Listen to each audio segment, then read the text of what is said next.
I like mine with cold balls and hot puree. 下午好啊，父老乡亲们、亲朋好友们、外网的观众和同胞们。This one's weird. This one's super weird.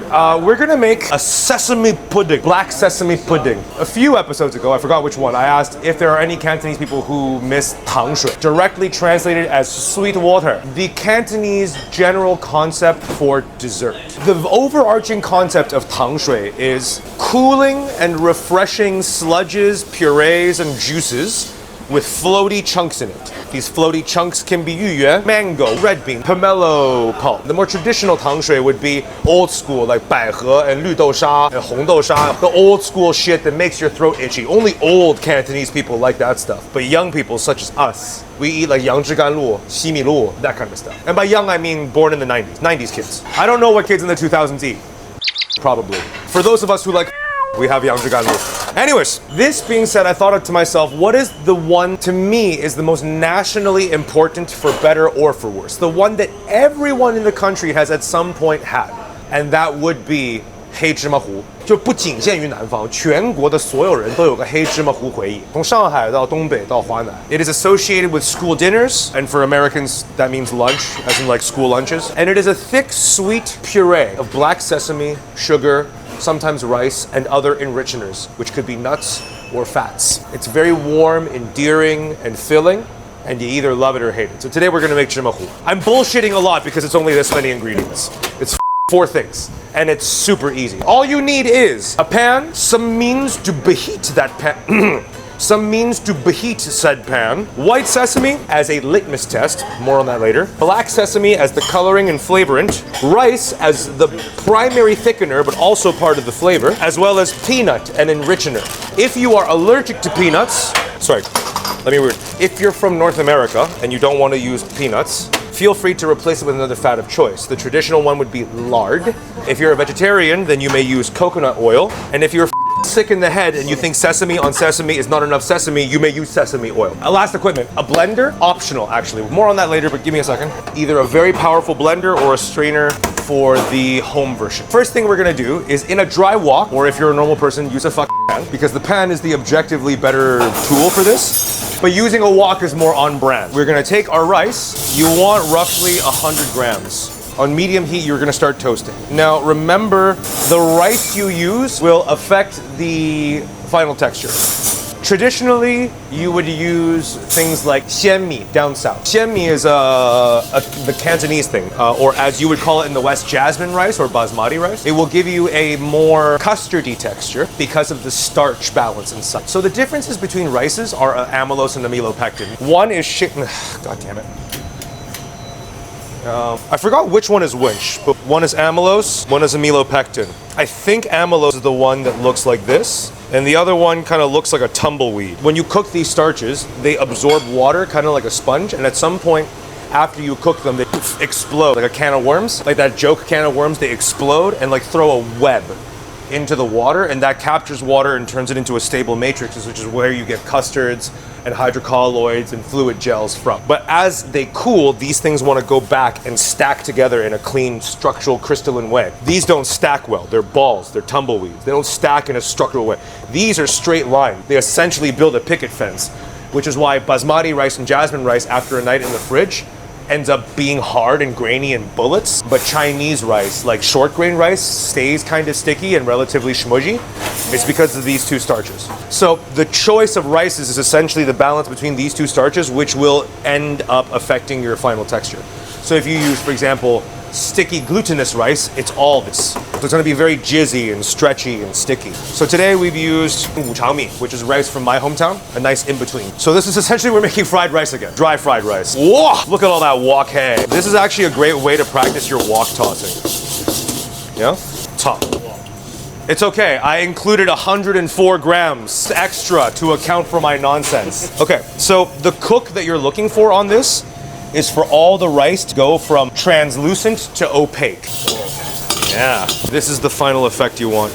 Toasty, completely opaque and palatable. If you take one and bite on it, it should collapse instead of feel like a crack. Next, we're gonna add our black sesame. You want 100 grams.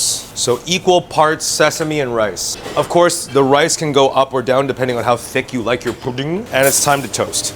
Now, at this point, I like to add some white sesame. Not for flavor, not for texture, but to help me know if I have my black sesame up. Because black sesame is already black. So if I burn it, I have no idea if I've burned it. The white sesame is just here as a litmus test for the black sesame. I'm using roasted white sesame. By that I mean if I use white sesame, I'm looking for the white sesame to go brown, which I'm less sensitive to, rather than using already tan sesame and just making sure it doesn't change color. 我不是第一次见过，肯定不是我想出来的。就有时候会师傅放1粒米进去，因为它也是1粒米能挑出来。但是我懒得挑，就用一个不会影响口感的东西嘛。Perfect. These sesames are toasted, they're sexy, dark. These are the grains that we have been toasting. The only other thing to add to this is water, sugar as seasoning, and some form of richness. Richness is up to you. No one I know is allergic to peanuts, so I'm gonna use peanuts. Because I'm making this also for my grandpa, and my grandpa loves peanuts. You can also use lard if you're from a lardy part of the country. And like I said, if you're from the left side of the new world, I'm trying to find more refined ways of saying this, and your name is Hayden, Aiden, Braden, or Jaden, and you're either on your way to or from a Pilates session and have a lot of juices and love having a balcony and are very proud of the fact that you paid inside money for outside space, a balcony, and you like practicing to be homeless expensively, camping. Yeah, if you're one of those, use coconut oil. The next thing we're gonna do is add sugar, add water, and blend. And if you're at home and your blender's not powerful enough, I recommend you blend as smooth as you can. Strain the solids out, then cook the remaining mixture in the pan until it thickens. Because essentially you're making a sludge of uncooked rice, ground up sesame, flavoring a liquid with it, making essentially a sesame milk, and then cooking the free-floating starches from your rice in that to thicken it. However, this is an application that lends itself perfectly to blender heating. Oh my God, Cadence, what is blender heating? Well, I'm so glad you asked.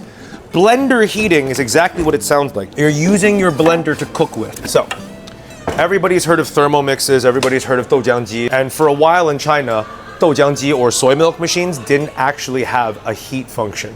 What they used was the shear forces of a blender and the friction of the food inside to create the heat. What that means is, we can take our sesames, inside they go, our rice and peanuts, and roughly 760 of water. If you're going to be off on the short side rather than the too much side. You can always add, you can't take away. All right, so at this point what you do is you blend it. Now if you were using a not very powerful blender, this is where I recommend you stop and then you can strain it out and cook. However,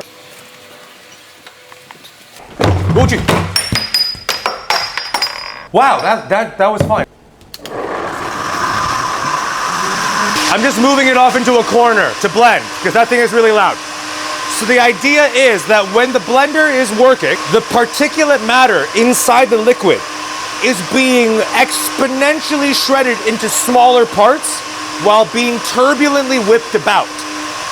Now, as these particulate matters, i.e. the rice and the sesame, are being spun about, they're coming into contact with each other via collision. It could be a head-on collision, it could be a scraping collision. Now, I encourage you at home to do this. If you rub your hands or clap them together like this, you'll feel heat on your palms. Now imagine if you had a million trillion hands doing this at the same time. The amount of heat that would create. That's what's happening inside the blender. It's millions and billions of collisions happening, and each collision is creating essentially heat, transferring kinetic energy into heat.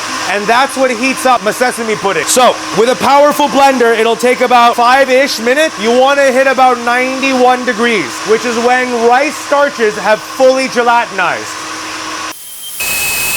I can't be wait for that. I would rather eat my own foot than let that finish. I just don't care enough to be this intelligent and trendy with my cooking. It's not worth my ears.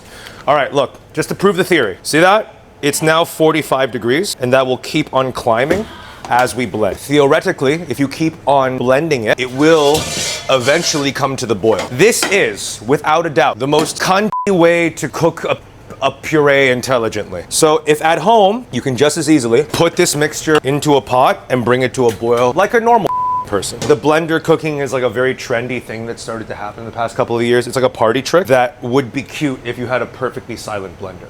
But the science is good. It's a fun experiment. Like you can do it with your kids if you don't want your kids to be able to hear anything. Like if you have a really loud, annoying, energetic kid, you can be like, oh, let daddy show you something. All right, cool. So as you cook, it's becoming more and more sticky. See that? See that lump? That's the rice starch. Now you want to do this on a medium-low heat because this will burn at a moment's notice. That's also another benefit of doing it in a blender. Because it's constantly moving, it won't burn. If you do it in a pan, you have to stand here and stir it. So different strokes for different folks. Everybody likes to cook differently. In a restaurant, I would do it with the blender because this blender can do 5 liters and I don't want to stand over a 5-liter pot on an induction stove. So already I can feel here that this is going to be very, very thick. You know, it's up to you when you add sugar. Speaking of sugar, you can add meth sugar, some Chinese meth. Oh no, I've spilled my meth. No, I've dropped my meth. So yeah, you add the meth, but if you're normal, feel free to use sugar. And if you're from the left side of the new world, feel free to use agave or natural, non-artificial, artificial sweeteners. I don't know. If you're Jewish, feel free to use Splenda. I was forcing to eat this when I was a kid. So my mom told me you eat this and you have good hair. Yeah, we all heard this. Okay. Our parents are voodoo witch doctors when it comes to their science. Essentially, they think that you can fix problems on your body by eating foods that are the similar color. Yeah, it's This is too thick for me.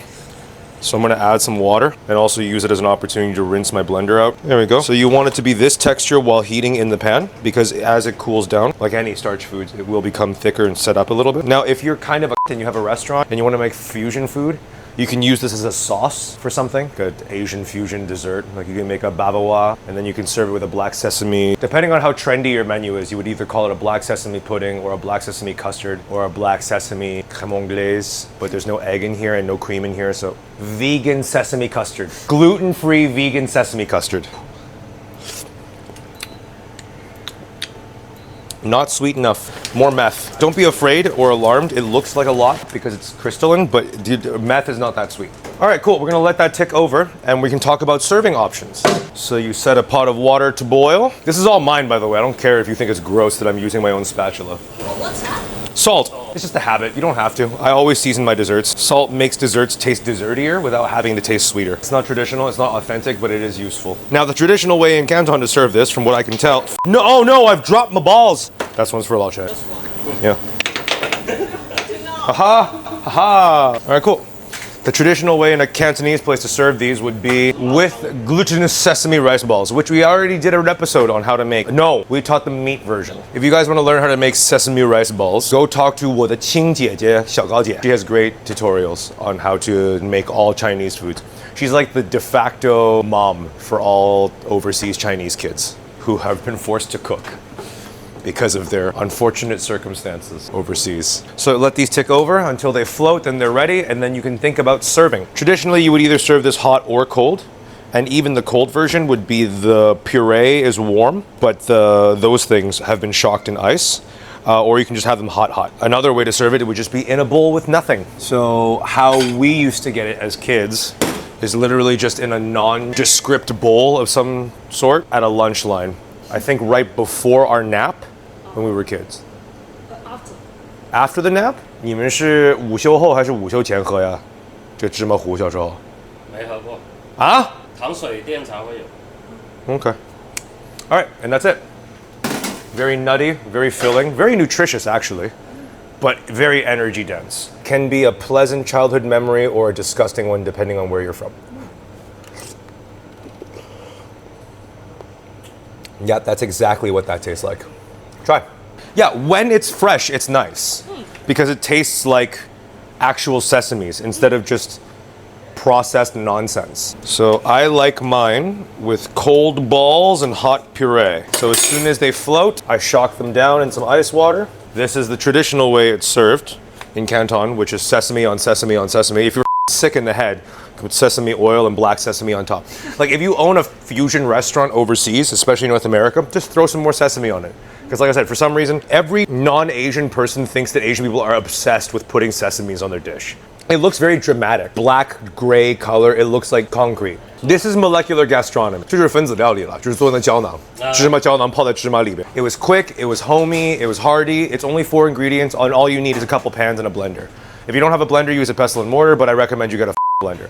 Even if you don't want to make it yourself, go buy the prepackaged version in Chinese Asian grocers. You just open it up and it's essentially like making a pudding mix, but black sesame flavored. I recommend you try this one though, because it's healthier and nicer and actually tastes like sesame. So yeah, that's our first tang shui. I think we're gonna do one more just to see if the views are good. Speaking of which, comment, like, subscribe. Because if nobody watches, then what's the point of filming, right? So far, everybody still loves racism and fried rice more than anything else. Fried rice, Uncle Roger, and then pretend like they don't like talking about racism. But whatever. Anyways, thanks for watching, guys. Talk often, talk soon, take care. And if you have any ideas for what you want to see, let me know in the future.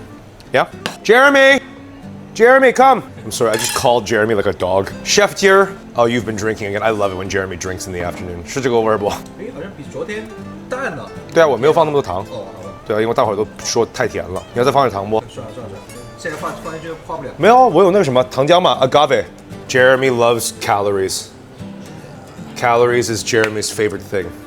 He doesn't care if it tastes good. He just cares if it tastes like energy. That's Chef Jeremy, by the way. He's a CDC here. He's a little afternoon up, but Why his face so red? because we drink in the afternoon. We're still chefs. Yeah. Of course. What do you mean? Why would that be? Are you 18, Jeremy?